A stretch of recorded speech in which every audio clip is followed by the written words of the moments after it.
नमस्कार, मैं doctor B R. Bagaria, senior joint replacement surgeon, Manipal hospital, Jaipur. आज अपन ऑस्टियोआर्थराइटिस के बारे में डिस्कस करेंगे। ऑस्टियोआर्थराइटिस एक कैसी बीमारी है और किस तरह के लोग इससे अफेक्ट होते हैं और ये क्यों हो जाती है। अपन एक घुटने के मॉडल से इसे डिस्कस करते हैं कि अपने का जो जॉइंट है वो कैसे बनता है। बहुत ही इम्पोर्टेंट ये है इसकी स्ट्रक्चर को समझना। सबसे पहली इंपॉर्टेंट चीज है कि अपना घुटना कैसे बनता है। जैसे कि ऊपर की फीमर की जो बोन है वो, नीचे की टिबिया, ऊपर एक पटेला की स्ट्रक्चर होती है। इन तीनों बोन्स के मिलने से घुटने का जोड़ बनता है। इस बोन के एंड पे एक बहुत ही स्मूथ लेयर होती है जिसको बोलते हैं कार्टिलेज। इसके टिबिया के ऊपर कार्टिलेज होती है, फीमर के नीचे कार्टिलेज होती है और पटेला के नीचे भी कार्टिलेज होती है। लेकिन ये सबसे इंपॉर्टेंट चीज ये है कि दोनों बोन्स एक दूसरे पे कैसे चलती है। इनके बीच में एक बहुत ही गद्देदार स्ट्रक्चर होती है जिसको बोलते हैं मेनिस्कस। वो बहुत ही कुशन होती है और एक टाइम जिंदगी में एक ही बार बनती है। उसका रिन्यूएशन होता रहता है, न्यूट्रिशन मिलते रहते हैं जॉइंट्स के माध्यम से। किस तरीके से कार्टिलेज डैमेज होती है ये बहुत इंपॉर्टेंट है, क्योंकि ऑस्टियोआर्थराइटिस एक डीजनरेटिव प्रॉब्लम है। डीजनरेशन का मतलब उम्र के साथ साथ जो भी स्ट्रक्चर्स हैं वो डैमेज होती रहती है। उसमें सबसे इंपॉर्टेंट है कार्टिलेज। जॉइंट की कार्टिलेज डीजनरेट होने के बहुत मुख्य कारण, बहुत सारे कारण हैं, जैसे कि एज है, फ्लोराइड पानी है, चोट है, आपका जेनेटिक्स है, बहुत सारे कारण हैं जिसके कारण से ये कार्टिलेज एक बार खुरदरा होना शुरू हो जाता है। इसके रफ होने से मेनिस्कस डैमेज होने लग जाती है या मेनिस्कस इटसेल्फ डैमेज होने से भी कार्टिलेज डैमेज होने लग जाती है। ये स्ट्रक्चर्स धीरे धीरे एक बहुत लंबे समय के बाद में एक दूसरे को डैमेज करते हैं और उसके कारण से जॉइंट का जो स्पेस है वो कम होने लग जाता है। इसको ऑस्टियोआर्थराइटिस कहते हैं।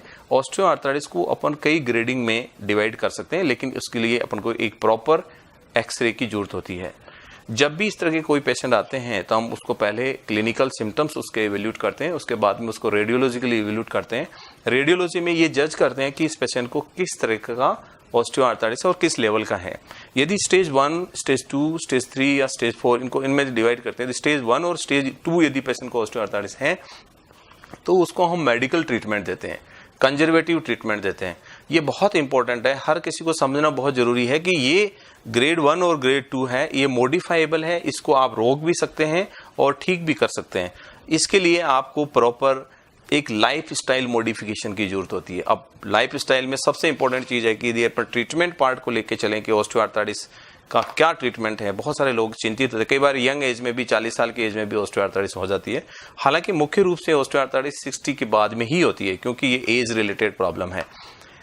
लेकिन 40 साल की एज में किसी को ऑस्टियोआर्थराइटिस हो जाती है तो उसके लिए बेस्ट टिप क्या होना चाहिए। सबसे इंपॉर्टेंट टिप उसके लिए है कि वो अपनी लाइफ स्टाइल मॉडिफाई करें।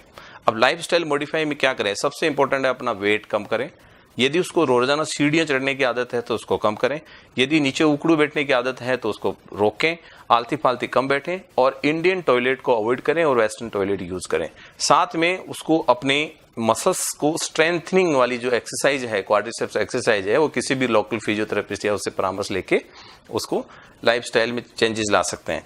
दूसरा इंपॉर्टेंट है आपको उसमें न्यूट्रिशनल सप्लीमेंट्स। कई तरह की मेडिसिन मार्केट्स में अवेलेबल होती है, लेकिन कौन सी मेडिसिन बेस्ट है इसको लेके सारे लोग कंफ्यूज रहते हैं।